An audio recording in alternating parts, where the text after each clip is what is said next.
Coach Hafley is bringing the juice early in Miami. Had his introductory press conference on Thursday morning, and on Friday, he's already getting to work. He went on the Joe Rose show, he went on the Rich Eisen show, and kind of provided some insights on where things might be heading and what is cooking up in Miami. And there's 4 updates we're going to get to in depthly, but just a quick little rundown of what we'll be talking about today. He talked about how the OC, DC, and special team coordinator hires could be done by this weekend, how he grew close to Malik Willis, a free agent target of Miami, how he wants to retain some coaches currently in Miami, and then the Dolphins' new practice philosophy. We'll talk about that at the end. But we did cross 80,000 subscribers on Friday morning. A little round of applause. Appreciate everybody for joining the channel. We are truly a family here.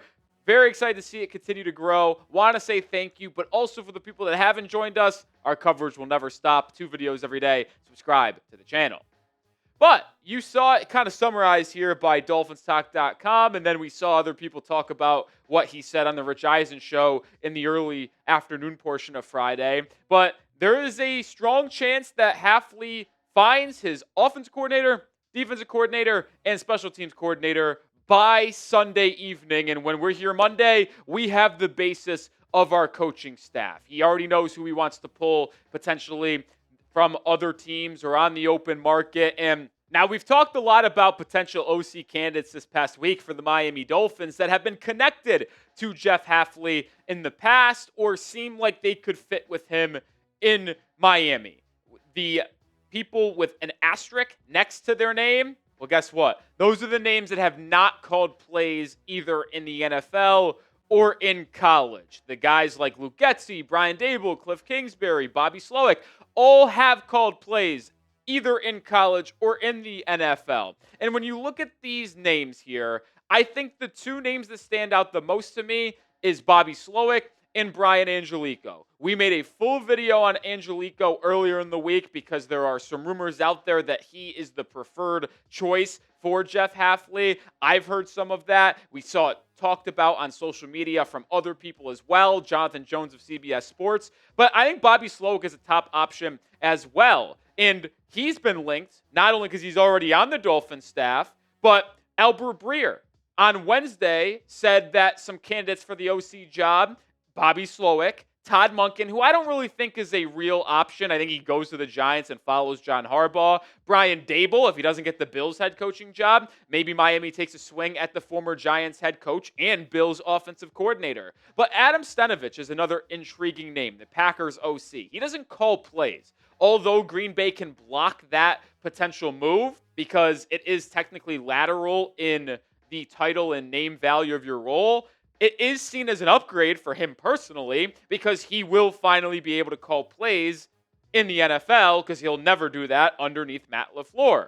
But I do have Bobby Slowik as my number 1 option for Miami as an offensive coordinator for a couple key reasons. One, with a first-time NFL head coach, especially one that's defensive-minded, I think it's extremely valuable to have an offensive coordinator that has experience calling plays, especially in the NFL, because you can kind of lean on him to understand what is required in a week-to-week basis during the season of preparation, installing a game plan, and acting out that plan. But another big reason why I'm high on Slowik is because he knows this offense. And yes, it's going to see a lot of changes, right, with personnel. But the key personnel that are going to be returning, Malik Washington, Devon Achane, Jalen Wright, Ollie Gordon, Jalen Waddle.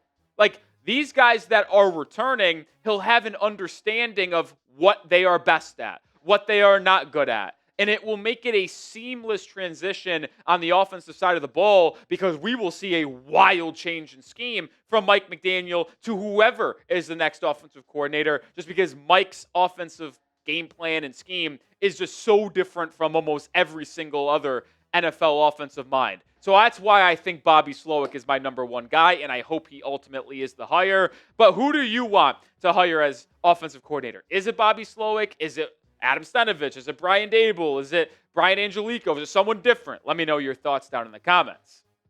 Now, a much smaller list for potential defensive coordinators, in my opinion. Jeff Hafley already announced he's going to be calling the defensive plays for Miami, something he did not do in Boston College. But I think in the NFL, as a head coach, there's a little bit less on your plate than having to worry about residence halls, recruiting, academics. But I do think that means you're not going to see an experienced defensive coordinator join Jeff Hafley's staff. It's going to be someone that Hafley has a ton of familiarity with, can trust in terms of helping install the game plan and scouting from a week-to-week basis, which is why I think Sean Duggan, Lukabu, DeMarcus Covington, and Vince Oghobaase are top options. Worked with him either in Green Bay for the last 2 seasons or, in Lukabu's case, worked with him at Boston College for at least 3 seasons. But I do think it's Sean Duggan. He's a very young, rising coach in the NFL, 32 years old. We talked about him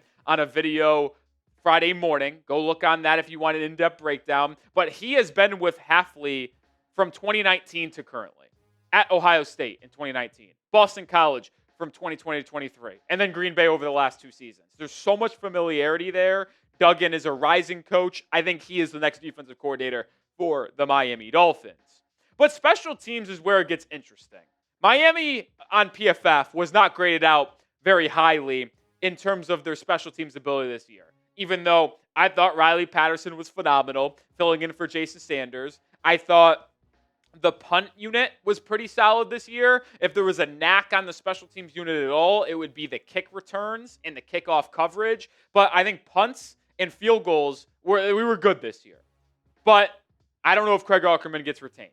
The only link to the special teams coordinator role right now is this report from Todd Archer, who covers the Dallas Cowboys, that Miami has requested to speak with assistant special teams coach Carlos Polk. So maybe that's the hire. I mean, I can't speak too much highly on Polk as a coach. I don't know him too in-depthly right now. Maybe he's the next special teams coordinator for Miami. Maybe he's not. But that's the only kind of link we have right now to that role. Coming up in just a little bit, we got familiarity with Malik Willis. Jeff Hafley spoke on that. Is he a potential free agent target at that quarterback position in March? We'll talk about that. But we are sponsored by Prize Picks. The big game is approaching in just a couple of weeks. And if you want to get in on the action in football before the season concludes, you got to get started with Prize Picks today, where you get $50 instantly in lineups when you play your first $5. You just pick more or less on at least 2 player stat projections, and you can cash in. They've got something called injury reboots, which means if your player gets hurt in the first half and does not return in the second half, you will not lose that lineup. No, that injured player will just get removed, and the rest of your players continue on. My entry for this week, I got more on Drake May passing yards. That Broncos defense is susceptible to some plays down the field. I got more on Matthew Stafford interceptions. I think he absolutely turns the ball over once against that highly rated Seahawks defense. And Rashid Shaheed, he's basically just a special teams guy and gadget guy at this point, which is why I'm going less on his receiving yards, 22.5. Join me and the millions of others on Prize Picks. Download the app today and use code CLNS to get $50 in lineups after you play your first $5 lineup. That's code CLNS to get $50 in lineups after you play your first $5 lineup. Prize Picks. It's good to be right. Let's talk about Malik Willis. Is he the next QB1 for the Miami Dolphins? Because Zach Wilson will not be re-signed. You will not see Tua Tagovailoa play another snap for Miami. It's, I think, going to be either Quinn Ewers or draft pick, trade target, or Malik Willis. And we know that Hafley has a connection to him over the last 2 years. Same thing could be said about our new GM, John Eric Sullivan. And we've already seen executives and ESPN's Jeremy Fowler link Willis to Miami, saying no regime will know Willis' strengths better than Miami, which just hired the brain trust of Sully and Coach Hafley from Green Bay. The Packers valued Willis' development, and Miami could bear the fruits of that labor. NFL executives have predicted in that ESPN article he either goes to Miami or goes to Cleveland in free agency when it opens up in March. He was absolutely phenomenal in the 2 weeks he played for for Green Bay this year against Chicago and Baltimore. Was unbelievably good. The film was great. The advanced numbers kind of confirm everything you saw on tape in those 2 games. The only question is the contract. Miami will not have a lot of cap space this offseason. That is well documented. We've talked about it a ton. If he signs a 1-year, $12 million contract, a prove-it deal like Sam Darnold did in Minnesota in 2024, which was 1 for 10, or this year's Daniel Jones contract, which was 1 for 14, and you meet in the middle for a 1 for 12, then I could see Miami doing that. You have no risk on Malik Willis. If he balls out like Darnold or Daniel Jones did, guess what? You extend him. He's still really young. If he stinks it up, hey, you're picking in the top 10 in a projected loaded draft class at quarterback, and you take one then. It's a win-win if you're able to get him for that deal. But if he gets a Justin Fields type contract, 2 for 45 like he did from the Jets this past offseason, well then no way Miami does that. So depending on what he gets in free agency, contractually is what will determine if he becomes a Miami Dolphin or not. But if it's closer to that 1 for 10 deal we talked about, I do think he's a Miami Dolphin. And let me know, would you sign Malik Willis in free agency? Type S for sign or type P for pass.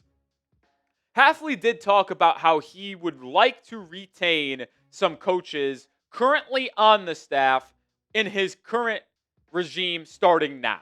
And I looked at the offensive side of the field. I looked at the defensive side of the field in terms of the coaching staff. And I came up with 5 names that I think he is going to try to retain and ultimately does retain.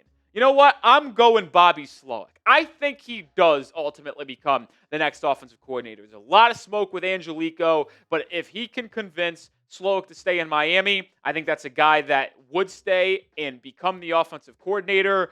Butch Barry, the offensive line coach, I think is a fascinating one. You look at Barry's history across the NFL, not really any familiarity with the two, but he's experienced. He coached in Tampa Bay for a couple of years in 2016. He coached with the Cleveland Browns in 2014, 2015. He coached at college in the early 2010s and late 2000s. I think there's a lot of almost there to where Butch Barry, who's done a tremendous job with Patrick Paul, might stay on in his current role. If Bobby Slowik stays, I think his brother Ryan Slowik, who's been an excellent DB coach in Miami, stays. If Butch Barry stays, I think they keep John Pierre as an assistant offensive line coach. But the one that is the biggest lock to me is John Embry, the tight end coach. He is a lock, in my opinion, because there actually is familiarity between Hafley and Embry. They worked together in the past amongst other stops in the NFL. You look at his time in San Francisco, working with George Kittle. You look at his time working with Cleveland in 2013, 2014.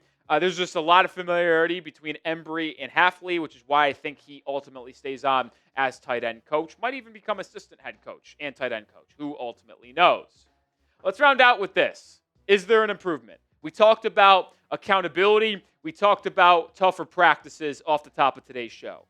He said that's exactly what players should expect. Tough practices, no excuses, accountability, show up on time, show up prepared, give me your 100% effort day in, day out, and we'll be fine. What a breath of fresh air, man. Like, I don't want to just continue to throw shade at Mike McDaniel, but we documented full on in depth the issues we've had over the last 3-4 seasons with players not showing up to meetings on time, getting fined consistently. I'm looking at guys like potentially Tyreek Hill. I'm looking at guys like Jalen Ramsey, who are no longer with Miami, but this was an issue that was well documented. And Mike McDaniel said it publicly to the media.